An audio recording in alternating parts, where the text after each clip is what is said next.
आज आत्ता मुख्यमंत्री इथे नाही आहेत, नाहीतर मी अत्यंत मोकळेपणाने जाहीरपणाने मुख्यमंत्री यांना धन्यवाद देतोय आणि प्रांजळपणाने कबूल करतो की तुम्ही तुमच्या भाजपच्या किंवा संघाच्या मुशीत तयार झालेला एक चांगला कार्यकर्ता मला दिलात किंवा मी घेतला, म्हणून मी त्यांना धन्यवाद देतोय. आता हे धन्यवाद जसे मी त्यांना देतोय तसे ते मला धन्यवाद देऊ शकतील की नाही, कारण माझ्याकडनं जे त्यांनी घेतलेत त्यांना आज सकाळी अंबादासजीने एक जे आंदोलन केलं ती भेटवस्तू द्यायची आहे, तो भाग वेगळा. पण अंबादास, मला तुमचा खरंच अभिमान आहे आणि या शिवसेना प्रमुखांना सुद्धा अभिमान तर वाटत असेल, पण हळहळ सुद्धा वाटत असेल की अरे याची एक पहिली टर्म ही पूर्ण होते.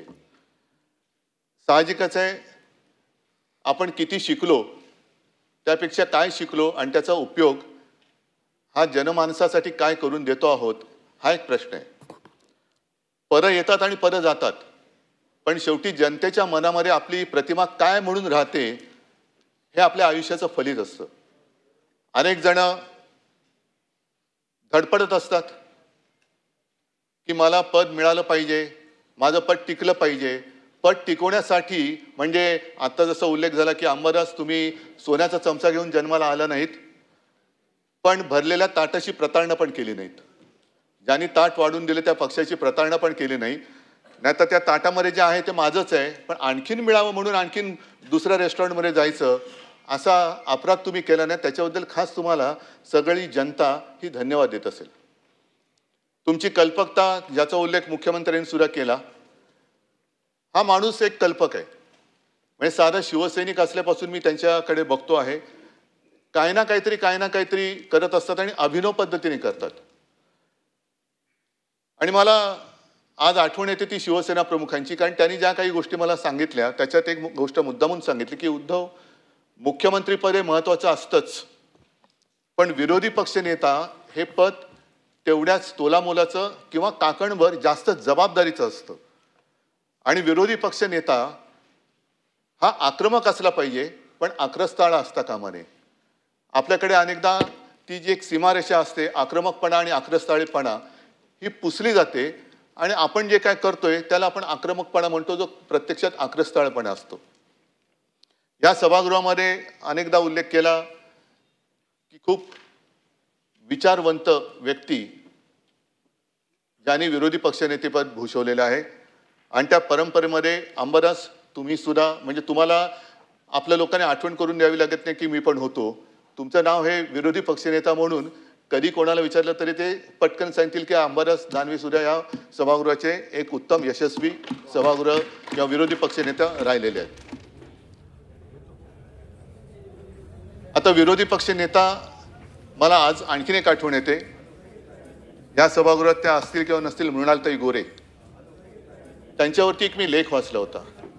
कारण ती माणसं सगळी वेगळी होती. मृणालताई गोरे होत्या, विरोधी पक्षनेते होत्या, दुसरे केशवराव धोंडगे खाली विरोधी पक्षनेते होते नव्हते कल्पना नाही, पण त्यांचं भाषण ऐकायला मी एकदा मुद्दामून सभागृहात खाली गॅलरीत आलो होतो. मला असं वाटतं की शरद तापकिरे, तर कदाचित चुकत असेल तर करेक्ट करा, शरद तापकिरे नावाच्या एका इसमाचा कारागृहात मृत्यू झाला आणि त्याच्यावरती त्यांनी जे काय भाषण केलं होतं ते सभागृहात मला असं वाटतं की त्याचे कपडे, रक्ताळलेले कपडे घेऊनच आले होते आणि संपूर्ण सभागृह स्तब्ध होऊन ऐकत होतं, असं थरारून गेलं होतं. ती जी काय ताकद असते, मृणालताई गोरेंचं जे मी तुम्हाला सांगत होतो, मृणालताई गोरे सुद्धा कधीही पदासाठी डचमळल्या नाहीत. नाहीतर त्याही मंत्री होऊ शकल्या असत्या, झालेही असतील जनता पक्षाच्या काळात किंवा आणखीन काही मोठी पदं त्यांना मिळाली असतील, पण ते एका विचाराला निष्ठेने कायम राहिल्या. परं येतात परं जातात, पण मी ज्या विचाराला धरून या क्षेत्रात आले तो विचार मी कधी सोडणार नाही. ठीक आहे, आम्ही सुद्धा त्यांना त्यावेळेला विरोध करत होतो, पण विरोधात असलं तरी त्यांच्या निष्ठा ह्या तुम्हाला मानाव्याच लागतील. आणि मृणालताईने एक वाक्य त्या बोलल्या होत्या कुठे किंवा त्यांच्या मुलाखतीत ऐकलं होतं. त्यांना विचारलं होतं की तुम्ही जेव्हा सभागृहात विषय मांडता तेव्हा संपूर्ण सभागृह हे स्तब्ध होऊन ऐकत असतं आणि एवढंच नाही तर सरकारला सुद्धा त्याच्यावरती निर्णय घ्यावा लागतो, हे कसं काय? आणि त्यांनी सांगितलं होतं की मी जे काही विषय मांडते ते नुसतं वृत्तपत्रात वाचून विषय मांडत नाही, तर एखादी माहिती मला कळल्यानंतर मी प्रत्यक्ष त्या ठिकाणी जाते, त्या तिथल्या लोकांकडनं समजून घेते, पूर्ण अभ्यास करते आणि मग सभागृहात तो मी विषय मांडते, म्हणून त्या विषयाला तेवढी धार येते.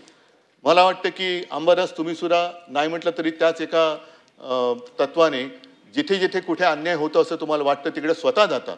अनेकदा मला कधी त्यांचा फोन होतो की मी इकडे अमुक अमुक ठिकाणी बसलोय, इकडे ह्या शेतकऱ्याने आत्महत्या केली त्याच्या घरी बसलेलो आहे, ह्या इकडे असा गुन्हा घडलेला आहे, अमुक ह्याची हत्या झाली त्यांच्या घरी मी बसलोय आणि त्यांच्या कुटुंबियांची माझं ते बोलणं करून देत आहेत. मध्ये तर मी गेलो होतो तेव्हा शेतीच्या बांधावरती उतरलो आणि निवडणुकीचा काळ होता, विधानसभेची निवडणूक लागली होती. आता जे काय सांगितलं की सरकार उत्तम काम करत असताना विरोधी पक्षाला काम नसतं, पण बऱ्याचदा असंही असतं की विरोधी पक्षनेत्याला हाही प्रश्न पडतो की बोलून काही उपयोगच होत नाही तर सरकारकडे बोलायचं तरी काय, असं तो भाग नाही आहे. पण एक योजना जाहीर झाली होती लाडकी बहीण आणि मी शेतीच्या बांधावरती उतरलो. अंबादासना म्हटलं छत्रपती संभाजीनगरमध्ये आपला कार्यक्रम होता अंबादास, आणि मी त्यांना सांगितलं की अंबादास कुठे शेतकऱ्यांना जरा शेतमजुरांना भेटता येईल का. मी गेलो तिकडे, उतरल्यानंतर शेतकरी आले. शेतकरी म्हणाले दादा तुम्ही खूप चांगलं केलं वगैरे वगैरे सगळं झालं. आणि माझं लक्ष गेलं बाजूला शेतमजूर महिला काम करत होत्या. मी त्यांना विचारलं की त्या पण मी गेल्यानंतर उभ्या राहिल्या, मला नमस्कार वगैरे केला. म्हटलं काय ताई आता तरी खुश आहात ना, तुम्हाला आता लाडकी बहीण योजनेअंतर्गत एवढे एवढे पैसे मिळतील. तर तिने बाजूला बघितलं, बाजूला तिचं छोटं मूल होतं. मला ना कसं काय म्हणे याची शाळा ॲडमिशन नाही होत, काय पैसे पुरणार. अंबादासकडे मी बघितलं, अंबादास म्हणाले उद्धवजी तुम्ही जबाबदारी माझ्यावर सोपवा, याची जबाबदारी मी घेतो. आणि जवळपास किती 15 दिवसात ना अंबादासजीने फोन केला. ती जी माहुली होती तिचं बोलणं करून दिलं. त्या मुलाची शिक्षणाची सगळी सोय ॲडमिशनसह अंबादासनी केली. आणि एवढंच नाही तर मी त्याच्यानंतर जेव्हा संभाजीनगरला गेलो तेव्हा ती आई तिच्या मुलासह व्यवस्थित कपडे करून मला धन्यवाद द्यायला आली होती. म्हणजे थोडक्यात काय की आपण बोलत खूप असतो, पण बोलल्यानंतर कृतीमध्ये ते उतरावं लागतं. आता गेल्या आठवड्यामध्ये अंबादास घरी आले होते. त्यानं म्हटलं की अंबादास आता तुमची मुदत संपते आणि मी तर आत्ता तरी काय तुम्हाला देऊ शकत नाही, मग काय करणार. ते म्हणाले दिलं तेवढं खूप आहे आणि मी काय घेण्यासाठी आलोच नाही. म्हणजे ही व्यक्ती अशी, मला अगदी उघडपणाने सांगावं लागेल की कधीही कोणतेही पद मागायला आणि पद टिकवण्यासाठी धडपड करायला माझ्याकडे आली नाही. असा हा शिवसैनिक आहे, आणि असा हा शिवसैनिक आज त्याची या सभागृहातली पहिली कारकीर्द पूर्ण करतो, यशस्वीपणाने पूर्ण करतो आहे. आणि मला खात्री आहे आपण कशासाठी नुसतं पदासाठी काम करत असेल तर मग पावसाळा आहेच, उद्या कोणी कुठे कशाही मारू शकतं. पण अंबादाससारखे निस्वार्थी कार्यकर्ते हे जिथे असतील तिथे म्हणजे त्यांना कुठल्याही सत्तेची किंवा पदाची आवश्यकता नसते. त्यांच्यात असलेली जनतेप्रतीचं प्रेम आणि ती जी निष्ठा ही त्यांना एक उंची प्राप्त करून देत असते. आणि अंबादास तुम्ही नक्कीच ती उंची आज प्राप्त केले आणि ही उंची तुमच्या स्वभावानुसार निष्ठेने अशीच आणखीन वाढवाल, ह्या शुभेच्छा तुम्हाला देतो. धन्यवाद. जय हिंद, जय महाराष्ट्र.